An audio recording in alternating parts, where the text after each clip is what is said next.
Good morning, ladies and gentlemen of calculus.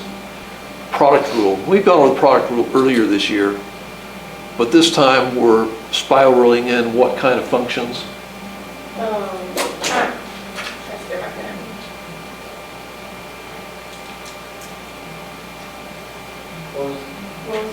Wait, we're spiraling in what kind of functions? We're spiraling in what kind of functions? Trigonometric functions. Thank you. Man, there's somebody else who can pronounce trigonometric. I don't know how long I had to take to learn how to pronounce that. Good job. Oh, I think I get a sticker. Oh yeah, I think you're deserving. You're deserving. Okay, find y. So I want you to work on find y prime of that. Well, I go ahead and work that out while I make my delivery.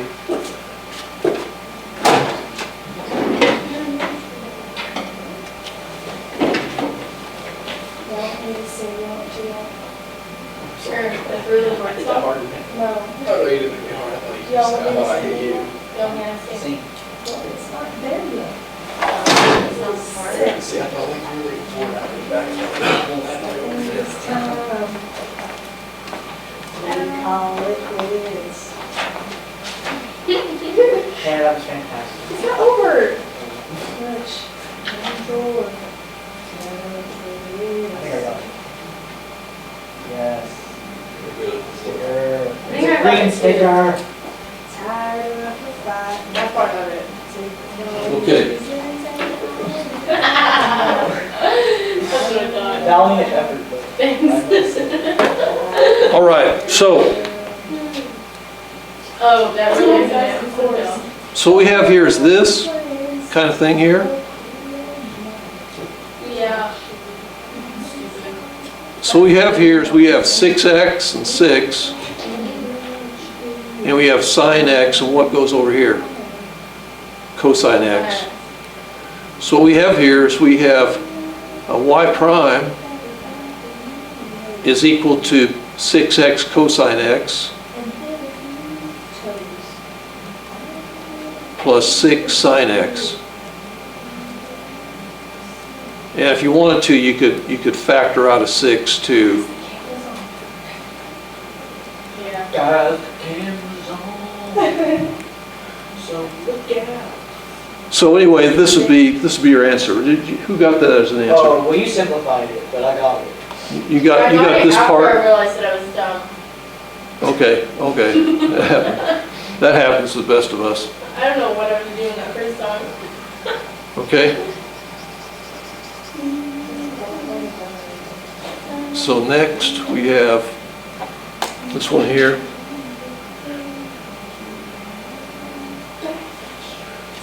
My Find hint is. g prime of x.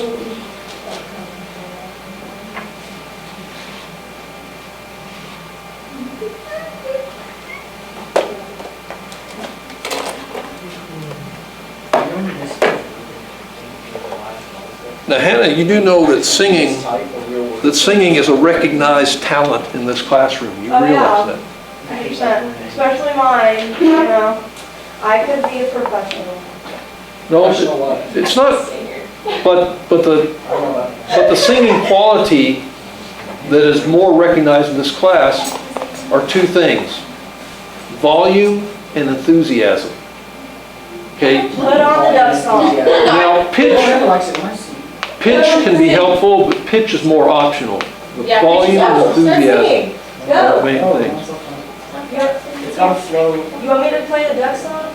Let the duck walk there. I don't even. Crap. That Let the doesn't duck show walk up. there. And he said, come here, let him stay. Hey! Candy grapes. Okay, how's problem 2 coming along? It's coming. It's going. Sing the Leo the Lion song. I want the Leo the Lion song. Leo the Lion song. Okay. Sing it. Okay, do you have number 2 worked out? Yes. Yes. Let's go ahead and see what it is. And there's the pitch. That was perfect. That was right on. Okay, I like to do the same procedure I've always done here. So negative 2 cosine x. And over here I have, what's the derivative of negative 2 cosine x? What's the derivative of negative 2 cosine x? 2 sine x, banger. 2 sine x, okay? Easy. 2 sine x, and then here we have 3x cubed Steve's all the time. minus 5x plus 7. What's our derivative over here? Would that be 9? 9x minus 5. No, 9x squared. Square. 9x squared minus 5. And so g prime of x is going to be Would you say sorry? the sum of these two things. So what I'll have is, I'll say 2 sine x, then 3x squared, or 3x cubed, excuse me, minus 5x plus 7. And then we have adding this here, Give Max a phone. which could be minus And it would be 2 cosine x, and tell him something. 9x squared minus 5. So this is what it should look like, something like this, right? Yes. That's And what you I can thought. factor out a 2 if you wanted You to could, also, I- but yeah. Factoring out a 2 really doesn't help the simplicity of this, I don't think. So that's pretty much what it is. So so Kylie said she got, anybody else? Aaron, you got that? I got it.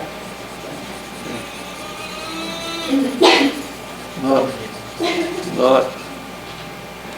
Okay, we have this one here. So, I don't remember the first thing, but, So go ahead and do number 3. Number 3.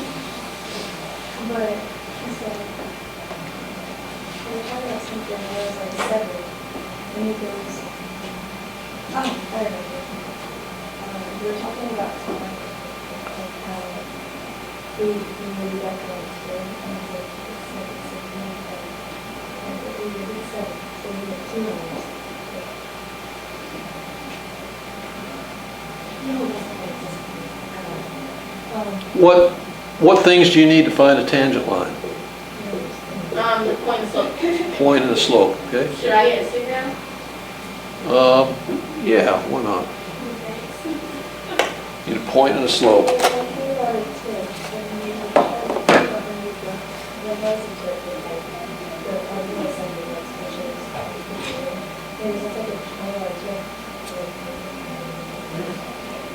Is it now? And he started laughing when we got back to the side. Then he started talking about some number, like, it was 7 and 10. And he goes, it's 2 or whatever. And I just stared at him, I thought he was making a joke, because early. But, it's over there. Doesn't look like it. Oh, my God. See this in action, but not this. Anyways.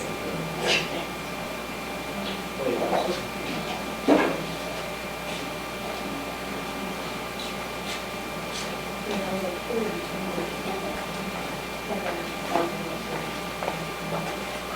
Okay, well, I think I have the phone.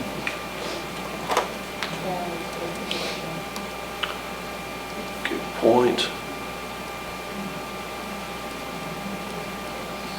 So point, and I could possibly be wrong about this, but I'm thinking this is our point here. And negative 8 is what I get here for this. Is that right? Yeah, it is. Okay, because we have r of negative 3 is negative 4, and r of and t of negative 3 is 2 times 3. So, and what is our slope going to be?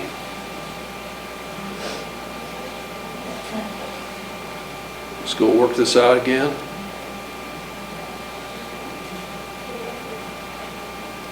So we have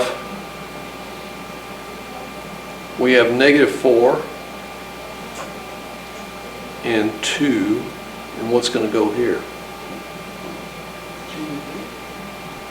Negative 2 and 3, right? Mm-hmm. And so q prime of negative 3 is going to be equal to this plus this. So I get negative 12 minus 4 equals negative 16. So that's going to be our slope. M of t equals negative 16. So what's our equation going to be? It's going to be y plus 8 equals what? Negative 16 x plus 3. X plus 3. Woo! I did it. So Kylie, you get that one? Yeah, I did. All right, very good. That's not too bad, is it? Nope. And the thing I like about this, it's a table. It's a different look at it. But that's what it is. Okay? Let's look at, Well, according to Max's math, they'd be like,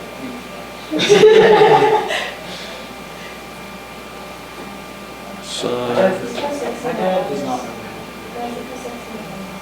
Okay, Well, my dog got it when it's distracted. find the values of x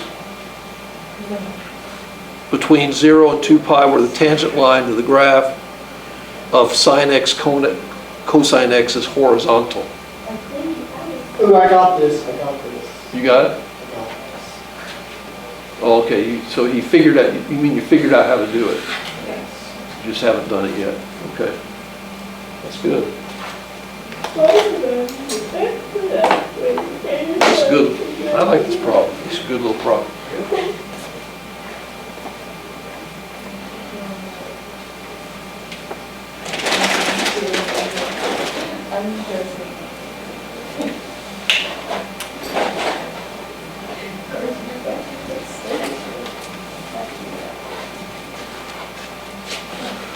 Kyler, you coming along okay on this one?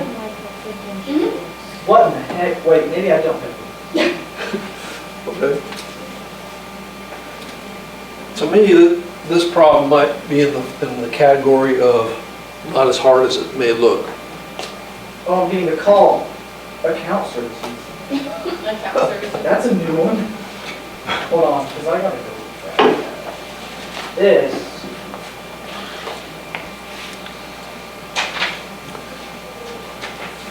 Okay, now, see what I would do here is this. I did it. Okay, this is just my organization My boxes are method. really ugly.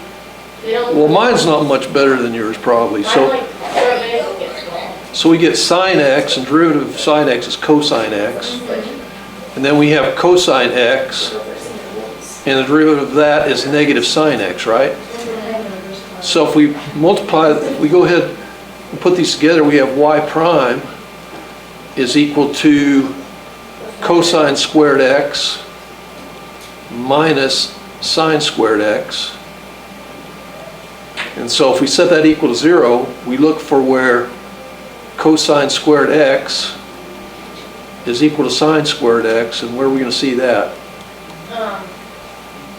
X equals what? I think I got the answer. What do you think it is? Between 0 and 2 pi. I got pi over 2 and 3 pi over Okay, I got pi over 4, 2. Oh, no. You're a liar. and I got 3 pi over 4, That's you're capping, Mr. G. and I got 5 pi over 4, Teach me And- what makes sense. and 7 pi over 4. Let's talk about this. Why are these the good answers? That's where the You have to find where sine, actually, where it's sort of squared. So the square is going to iron out the negative wherever it is. So if you look over here, you're looking where sine and cosine, the absolute values, sine and cosine are equal. Which is going to be right here, pi over 4. Right here, 3 pi over 4. Here at 5 pi over 4. And down here at 7 pi over 4. So that's our answer.